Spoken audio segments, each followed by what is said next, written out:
Back then, all of the leaders of the world, including yours, Robertson, I think, was your leader then, went down to Brazil. And the leaders took it serious. They realized we were in trouble. In 1986, they they reported that in Europe and North America, in less than a century, we had eroded over 90% of the topsoil. So you want me to review what I just said to you? 1986, over 90%, 92% in Europe, 94% in North America. Well, the nutrition was gone out of the soil. Now what do you think it is now, in 2018? So you could be growing organic food in dead soil, and guess what? You're not getting much of anything. The good news is, if it's organic, at least you're not getting what? Pesticides, fungicides, and genetic modification, which they slip in here, by the way. You may have a law that says you don't use it. I can bring you to the store and show you you're eating genetically modified food. And any of you eating meat, by the way, because you don't raise all of your meat here, is being fed genetically modified grains. Because 80% of the world's grains are grown to feed animals, so you can eat them. Who can eat them? 40% of the population that eats meat. It's only 40% of the world's population, you happen to be in one of those countries, that eat meat and dairy in high amounts. 80% of the grains in the world that could be feeding the hungry people in the world are used to feed those animals, so 40% of elite, rich, out-of-touch people can basically shove down our throat the flesh of an animal. Completely unnecessary. Completely unnecessary. Most supplements today are synthetic variations of what chemical perceived in plants. The body's immune system identifies them as a foreign substance and attacks it, resulting in compromised immunity. So 90% of supplements, when you stick them in your body, they are completely fabricated and made up in a laboratory by some chemist who's completely detached from reality. And basically your immune system says, attack it, get rid of it. You think that's helping you? How many of you think that that would be helping? The most it does is placebo. Now, I took 35 supplements this morning in Cork before I got on the train and came here. I'm a big advocate of whole food supplementation because, again, I'm happy to be alive. I want the edge. I want to be strong. I want my muscles to develop. I want my brain to function at the maximum level. Whole food supplementation is supportive of cell development and immune system cell function, increasing the potential for fight and remiss disease. So let's look at this. FDA advisor follow-up. 91% of supplements are made of petrochemicals. How many of you know that? How many of you drove here in a car today? The same oil that's in your car's engine is what they make most supplements out of. How many of you knew that? When you take B vitamins, they didn't only use the oil that's in your engine, they use the coal tar they made the road of. So it seems that supplements and roads and cars are synonymous to this. So most B vitamins are made out of coal tar. Actually, in my book, Supplements Exposed, I show you pictures of it inside of one of these supplement manufacturing companies. 8% of supplements are whole food based, containing multiple nutrients, and they're cofactors that symbiotically nourish the cells in appropriate ways. Okay, so let's go. Boy, this thing is going like crazy now. Look at this. So let's get to this fish oil bowl. How many of you, let's be honest here, because you're Irish. We're all Irish here. How many of you took fish oil and thought it was healthy for you? And you want to read my book, Killer Fish. If you want cancer, fish oil is a wonderful way to do it. Here's the good one. If you want heart attacks and strokes, fish oil is the best thing to do for you. The best. You say, oh, Brian, you couldn't be right. There's nothing I tell you I can't prove to be right, but next time I come here, bring one of these lads from Trinity. Let me have a debate with them. Bring one of your experts here, nutritional experts. Let me have a debate with them. And I can tell you who's going to win that one. And it's not going to be the Irish. I can tell you right now. Because these people are completely reading out of the same gospel of deception. There are a number of ways that omega-3 derived fish oils weaken our immune system, according to research present by the International Society of the Study of Fatty Acids Lipids during a recent Japanese conference. So here is the #1 organization in the world on essential fatty acids. This is the voice of essential fatty acids. These initial findings were documented and expanded in a 2003 study published in the prestigious journal Lipids. High fish oil intake may not be beneficial long term, It may compromise host immunity and may address only the secondary consequence of immune activity in some clinical conditions. So here's the authoritative voice on saying don't take fish oil. Now, where does fish oil get omega oil? Does anyone? Where does fish get an omega oil? It's called algae. Where does a cow get protein? Anyone know that one? Grass. So move the cow out of the way and start going to the grass you want protein. Move the fish out of the way and go to the algae. So part of the 35 supplements that Anna Marie and I took today, 5 of them were algae. And I've been doing that for nearly 4 decades. I'll never go without algae. They're one of the great longevity and highest protein foods on the planet Earth. Researchers at Texas Women's University have shown in laboratory testing that these oils were much better than fish oil. A study done in Canada shows the majority of oncologists who refer patients for chemotherapy for lung cancer would not themselves take chemotherapy. The number was 68% to be exact. So quietly behind closed doors, they had doctors ask doctors, you're sending all these people for chemotherapy, would you go? 68% said no.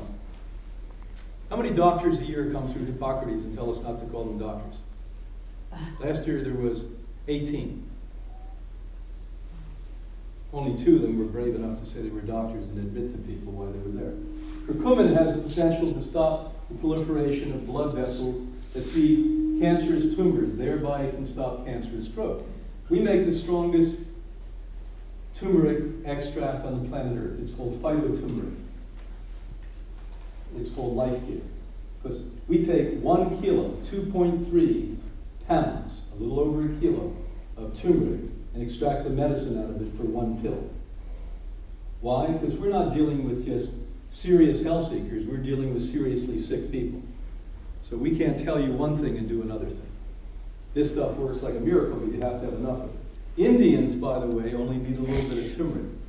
Irish and Americans don't get much from a little bit of turmeric. Practically nothing, by the way. You might as well not put it in something.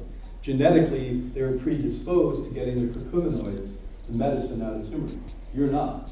So you've got to take massive amounts to get the same thing they do with small amounts of it. 30 micrograms of selenium taken daily in fortified yeast could also protect against liver cancer. How come doctors aren't taught this? And I don't think it's the doctors are the bad guys. I think the system's the bad thing. If you're a mainstream doctor, wouldn't you want to know if somebody had liver cancer? That if they put selenium in fortified yeast, living yeast, that it may help to protect the liver? I don't know any doctor, unless they're insane, that wouldn't want to tell a patient that, but they just don't know these things. Matter of fact, I think in Spain in June, I'm going to be speaking at a European conference on food and cancer.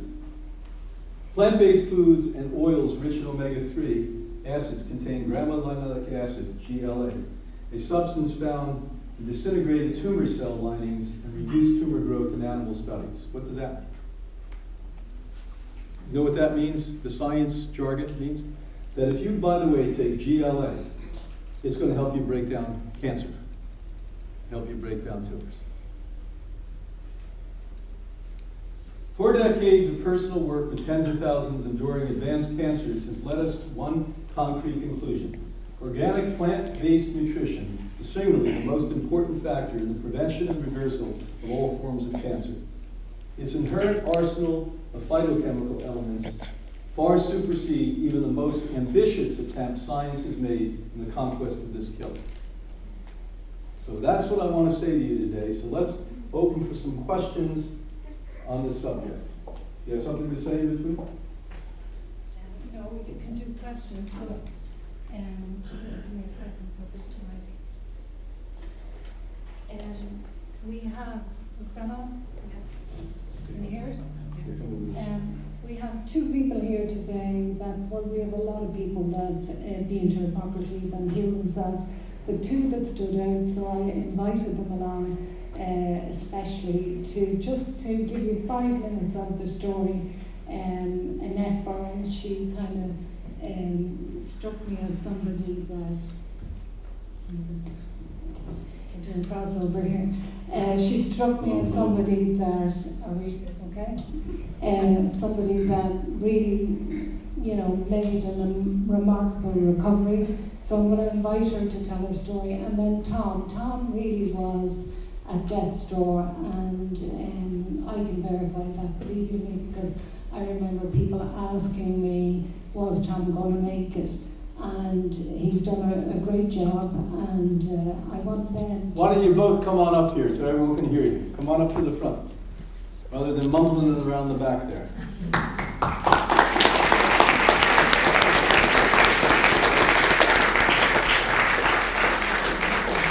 And by the way, they put together a singing duet, and we're going to be entertained now. Good to see you. Go on up there.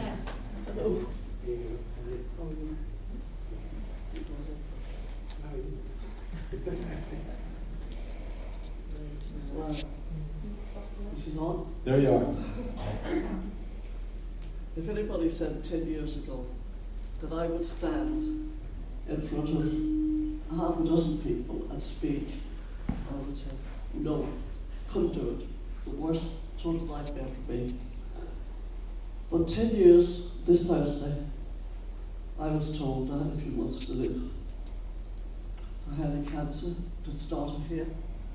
It was removed in November 2007.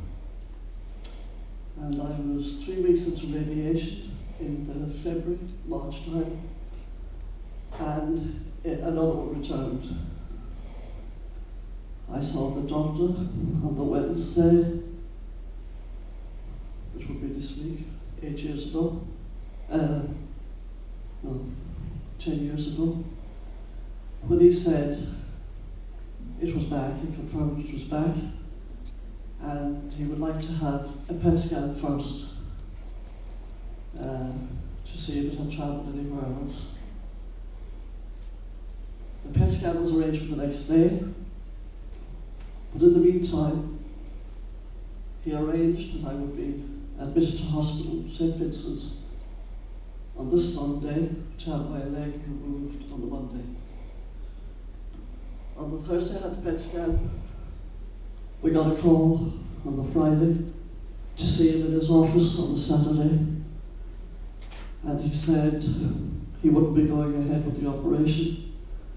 I had several aggressive tumours in my lungs, he said, and his words were, for the few months you have left, you may as well go and enjoy it. By now, of course, I had lost a lot of weight.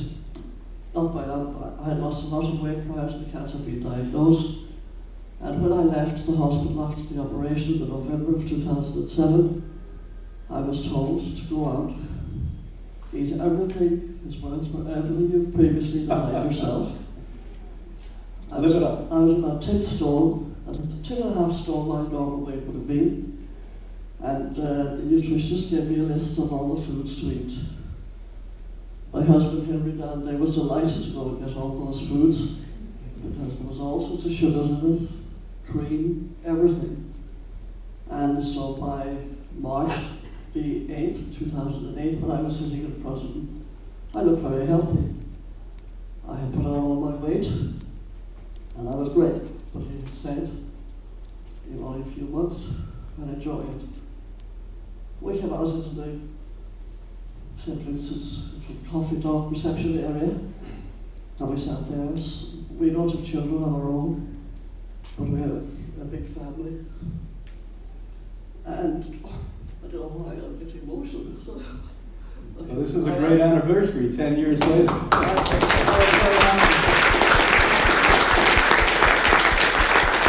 And I can see all the people coming in, looking up at the board to see when they're going, their baby boy and girl balloons going to the maternity ward. And I remember thinking, looking at them in the distance, oh, this is the pits. We're at the end of the line as far as that scene is concerned. And then Henry said to me, look, they've done all they can. You're always the one reading the books of the power of the mind. We both believe in it. And in that moment I thought, yeah, I'm going to be well. I don't know how I'm going to be well. I don't need to know. And in that moment, instead of seeing all those people going into St. Vincent's, I saw myself and Henry, the back of us, like Dorothy in The Wizard of Oz. We're off to see the wizard. It was arranged that 2 weeks later I would have start chemotherapy. And the day before I met Bernadette Bone, and she told me about Hippocrates and about the sugars. I started chemotherapy the next day, and I was so taken in with all of this chemotherapy and with my hair falling out and all of that, so not when. And it was only the second lot of chemotherapy when I went back, for I had 6 sessions, that I saw one of the things that was on the side of my table for all the side effects that the chemotherapy would do was sweet stuff. So I stopped all the sweet stuff. I had the blood ulcers, I had all those things, but I was no worse off than I was when I took the sweet stuff for the first week. I went to Hippocrates, I watched the diet, I believe in the power of the mind totally, and I believe, like you said, Brian, that we have to take our health into our own hands. To walk away and wait for the next appointment as a doctor who hasn't got the time to give to us.